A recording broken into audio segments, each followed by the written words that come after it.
साथियों नमस्कार। साथियों, उत्तर प्रदेश शिक्षा सेवा चयन आयोग से आपका यूपी टीजीटी पीजीटी 2026 का विज्ञापन जो है कि इसमें उसका जो कार्य है एकदम प्रगति पे है। शिक्षा निदेशालय ने जो है कि जो 23,000 करीब समथिंग आने वाले थे 800 टीजीटी पीजीटी और प्रधानाचार्य के विज्ञापन को, उसमें जो है कि शिक्षा महानिदेशक जो आपके माध्यमिक के हैं प्रताप सिंह बघेल के पास उन्होंने अंतिम मुहर लगाने के लिए भेजा था। लेकिन वहां पे जब गया तो एक आरक्षण होता है क्षैतिज क्षेत्रीय आरक्षण। आरक्षण आपके दो प्रकार के होते हैं, मैं आपको आज बता दे रहा हूँ डिटेल में। तो इसलिए क्योंकि आप लोग परेशान मत होइए कि ये जो क्षेत्रीय क्षैतिज आरक्षण की वजह से आपका विज्ञापन नहीं आएगा, ऐसा कोई नहीं है, विज्ञापन आपका जल्दी ही आएगा। अब आपको मैं बता दूं, आरक्षण जो है कि वो दो प्रकार के होते हैं। वो एक होता है जो है कि क्षैतिज क्षेत्रीय आरक्षण, और एक होता है जो है कि ऊर्ध्वाधर आरक्षण। मतलब ऊर्ध्वाधर आरक्षण, वर्टिकल आरक्षण जिसको कहते हैं, वर्टिकल वर्टिकल। अब मैं आपको लिख करके बता दे रहा हूँ। वर्टिकल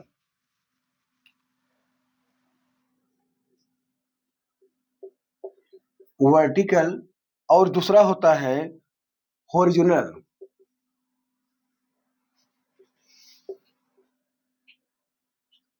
हॉरिजॉन्टल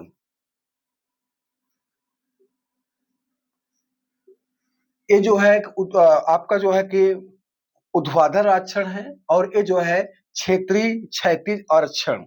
तो मैं आपको बताना चाहता हूं साथियों, जो है कि ये जो क्षैतिज क्षेत्रीय आरक्षण है, इसमें जो है कि जिसे अक्सर स्थानीय या क्षैतिज कहा जाता है। इसके लिए महिलाओं, भूतपूर्व सैनिक और स्वतंत्रता सेनानी के आश्रितों और दिव्यांगजनों के लिए है। जिसे जो महिला होती हैं, आपके भूतपूर्व सैनिक हो गए, एक्स सर्विसमैन हो गए, फ्रीडम फाइटर हो गए, उनके और पीएच कोटे में जो उनके आश्रित होते हैं, उनके लिए लागू करने का तरीका यह है कि यह आरक्षण जाति के दायरे से बाहर निकलकर काम करता है। इसे जो ओबीसी एससी एसटी के जाति हैं, मतलब जातियां होती हैं, उससे बाहर निकल करके उनको आरक्षण दिया जाता है। जैसे यह आरक्षण जाति के बाहर निकल काम करता है। उदाहरण के लिए यदि महिलाओं के लिए 33% 33% क्षैतिज आरक्षण है, तो इसका अर्थ यह है कि चुनी गई कुल सीटों से एससी एसटी ओबीसी और जनरल में कम से कम 1/3 सीट महिलाओं के लिए आरक्षित होनी चाहिए। कितना? 33%। और ऊर्ध्वाधर आरक्षण होता है जैसे वर्टिकल, इसको ऊर्ध्वाधर को क्या कहते हैं? यह एक बड़ी हिस्सा है को जातियों को अनुसार टुकड़ों में बांटा जाता है। क्षैतिज आरक्षण उस बटी हुई पिज्जा में से है। महिलाओं, भूतपूर्व सैनिकों आज के लिए हिस्सा सुनिश्चित करता है। तो यहाँ पे जो आरक्षण का यही है, क्षैतिज आरक्षण या व्यवस्था है जो विभिन्न आरक्षित एवं सामान्य वर्ग जैसे महिलाओं और दिव्यांगजन के समान अवसर प्रदान करता है। और ये समान अवसर, ये आपका क्षैतिज आरक्षण जो मैं आपको बता दूं, भारत के संविधान में आरक्षण आपका दो प्रकार से मिलता है, बटा हुआ है। एक क्षैतिज आरक्षण, एक ऊर्ध्वाधर आरक्षण। इसको इंग्लिश कहते हैं एक वर्टिकल यानी ऊर्ध्वाधर, और एक हॉरिजॉन्टल यानी क्षेत्रीय क्षैतिज आरक्षण।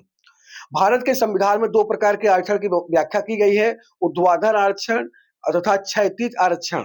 ऊर्ध्वाधर आरक्षण के अंतर्गत अनुसूचित जाति एससी, अनुसूचित जान एसटी और पिछड़े वर्गों ओबीसी के आरक्षण समाहित होते हैं। यह व्यवस्था संविधान के अनुच्छेद 16(4) के अंतर्गत दी गई है। जबकि क्षैतिज क्षेत्रीय आरक्षण आपके तहत ऊर्ध्वाधर श्रेणियों के अंतर्गत आने वाले विशेष वर्ग जैसे महिलाओं, बुजुर्गों, समलैंगिक समुदायों और दिव्यांग व्यक्तियों आदि को आरक्षण दिया जाता है। क्षैतिज आरक्षण की व्यवस्था संविधान के अनुच्छेद 15(3) के अंतर्गत दी गई है।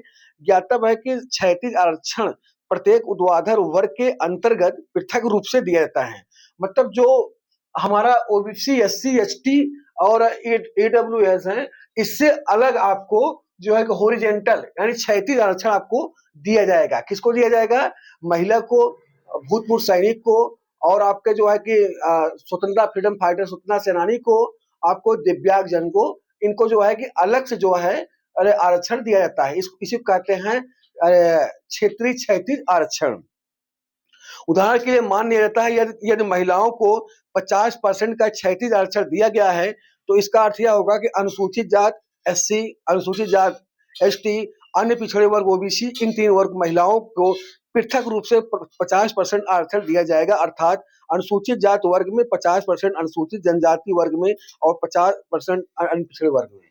अभी जैसे एलटी ग्रेड आपका विज्ञापन आया था, आपका जो है कि जीआईसी प्रवक्ता, वहां पे आप लोग देखे होंगे जो है कि महिलाओं की सीट अलग रहती है और पुरुषों की अलग रहती है। तो वैसे ही यहाँ पे जो है कि आपका वर्टिकल जो आरक्षण होता है वो सबके लिए होता है, और जो हॉरिजॉन्टल आरक्षण होता है इसको कहते हैं क्षेत्रीय क्षैतिज आरक्षण। यहाँ पे जो है महिलाओं को और दिव्यांगजनों को और आपके जो है कि फ्रीडम फाइटर को, भूतपूर्व सैनिक को, इनको जो है अलग से आरक्षण दिया जाता है। इसी को जो है कि क्षैतिज क्षेत्रीय आरक्षण कहते हैं। आपको मैं बता दूं कि एक क्षैतिज क्षेत्रीय आरक्षण का मामला 2021 में आया था। सौरभ आपका हाल ही में क्षैतिज एवं ऊर्ध्वाधर आरक्षण समाचारों में था। इसका कारण है कि सौरभ यादव बनाम उत्तर प्रदेश सरकारवाद 2021 प्रकरण में सोनम तोमर नाम की एक महिला ने अन्य पिछड़े वर्ग ओबीसी से उत्तर प्रदेश सरकार द्वारा अधिसूचित कांस्टेबल भर्ती परीक्षा में आवेदन किया। इस परीक्षा में सोनम तोमर को 276.5 अंक मिले, किंतु उनका चयन नहीं हुआ, जबकि सामान्य वर्ग से 274.8 अंक, जो कि सोनम तोमर के प्राप्तांकों से कम था, हासिल करने वाले अभ्यर्थी का चयन इस परीक्षा में हो गया। अब यहाँ पर तकनीकी सवाल यह है कि तोमर को अन्य पिछड़े वर्ग ओबीसी में आरक्षण दिया जाए और सामान्य वर्ग में, क्योंकि अन्य पिछड़े वर्ग का आरक्षण ऊर्ध्वाधर वर्ग में आता है, जबकि महिला का आरक्षण क्षैतिज वर्ग में है। न्यायालय की व्याख्या वाद विवाद के बाद न्यायालय ने कहा कि ऐसे मामलों में अभ्यर्थी को आरक्षण से वंचित न कर सामान्य वर्ग के अंतर्गत आरक्षण का लाभ दिया जाए, क्योंकि न्यायालय के शब्दों में ऐसा न करने का अर्थ होगा कि आरक्षण को केवल उच्च वर्ग के लिए बचाकर रखना। तो साथियों, मैं आज आपको बता दिया पूरा अपने वीडियो के माध्यम से। मैंने पूरा कल रात तक मैं पूरा आपके लिए पूरा ये जो क्षेत्रीय क्षैतिज आरक्षण है इसको मैंने पूरा सर्च किया और पूरी जानकारी इकट्ठा करके आप लोगों के बीच में लेकर आ रहा हूँ। आरक्षण 2 प्रकार का होता है, एक वर्टिकल आरक्षण होता है, एक हॉरिजॉन्टल आरक्षण होता है। एक ऊर्ध्वाधर आरक्षण मिलता है आपको 16(4) में, और 15(4) अनुच्छेद 15(3) में आपको जो है हॉरिजॉन्टल आरक्षण मिलता है। हॉरिजॉन्टल आरक्षण होता है जो ओबीसी, एससी, एसटी से हट के मतलब अलग, मतलब उनसे पृथक अलग से महिला हो, या तो जो है कि आपके पीएच कोटा के अभ्यर्थी हो, या तो जो है कि फ्रीडम फाइटर हो, या तो जो है कि आपके भूतपूर्व सैनिक एक्स सर्विसमैन हो। इनको जो है चाहे ये ओबीसी हो, एससी हो, चाहे एसटी हो, चाहे ईडब्ल्यूएस हो, लेकिन इनको जो है अलग से आरक्षण दिया जाता है, जिसको कहते हैं क्षेत्रीय क्षैतिज आरक्षण। तो यही जो है क्षेत्रीय क्षैतिज आरक्षण का पालन जो 23,800 वैकेंसी आने वाली थी उसमें पालन नहीं किया गया था। इसीलिए जो है आपके माध्यमिक शिक्षा निदेशक जो आपके लखनऊ में है, माननीय प्रताप सिंह बघेल जी ने इस पर रोक लगा दी है। इसकी जो है कि बहुत ज्यादा लंबा कार्य नहीं है, 2-4 दिन को इसकी मतलब जो है कि पूरा फिर से सूची बनेगी, और उसके बाद जो है कि शिक्षा सेवा चयन आयोग को सीटें जो है कि भेज दी जाएंगी। आयोग जो है कि इन सीटों को अपलोड करेगा और आपका विज्ञापन जल्द से जल्द देखने को मिलेगा, क्योंकि 2027 में चुनाव है और उत्तर प्रदेश के माननीय मुख्यमंत्री योगी आदित्यनाथ जी इस सामने बहुत बड़ी चुनौतियां हैं, क्योंकि सामने चुनाव है तो युवाओं को नाराज नहीं करेंगे, भर्तियां निकालेंगे समय से। और उत्तर प्रदेश शिक्षा सेवा चयन आयोग के माननीय अध्यक्ष डॉक्टर प्रशांत कुमार सर बहुत ही इस समय तेजी से कार्य कर रहे हैं। शिक्षा सेवा चयन आयोग इस समय रॉकेट आयोग हो गया है, और शिक्षा सेवा चयन आयोग जो है कि इस समय की जो कार्यशैली है बहुत ही सराहनीय है, क्योंकि आयोग जो है इतना तेजी से रिजल्ट, तेजी से आंसर की, और बहुत तेजी से जो है कि रिजल्ट मतलब जो है कि रिजल्ट दे करके और डीबी ज्वाइनिंग मतलब बहुत तेजी से कार्य कर रहे हैं। इसके लिए मैं उत्तर प्रदेश शिक्षा सेवा चयन आयोग को उत्तर प्रदेश के समस्त अभ्यर्थियों की तरफ से दिल की गहराइयों से मैं उनका धन्यवाद और आभार प्रकट करता हूं कि माननीय अध्यक्ष साहब बहुत ही अच्छा कार्य कर रहे हैं। जितनी सराहना आपकी की जाए उतना कम है, क्योंकि जो है कि बस आयोग को जिस दिन अध्याचन मिल जाएगा आयोग विज्ञापन निकाल देगा। तो आप लोग परेशान मत होइए, टीजीटी पीजी का विज्ञापन बहुत जल्दी आप लोग को देखने को मिल सकता है। बस यही क्षेत्रीय क्षैतिज जो आरक्षण था, इसी का थोड़ा मतलब पेच फंसा हुआ है। ये 2-4 दिन का काम है, क्योंकि इसमें जो है कि जैसे वही जो महिला हैं और जो पीएच कोटे के हैं, जो एक्स सर्विसमैन हैं, जो फ्रीडम फाइटर हैं, चाहे ओबीसी, एससी, एसटी कोटे आते हैं, फिर भी इनको अलग से जो है आरक्षण की व्यवस्था रहती है।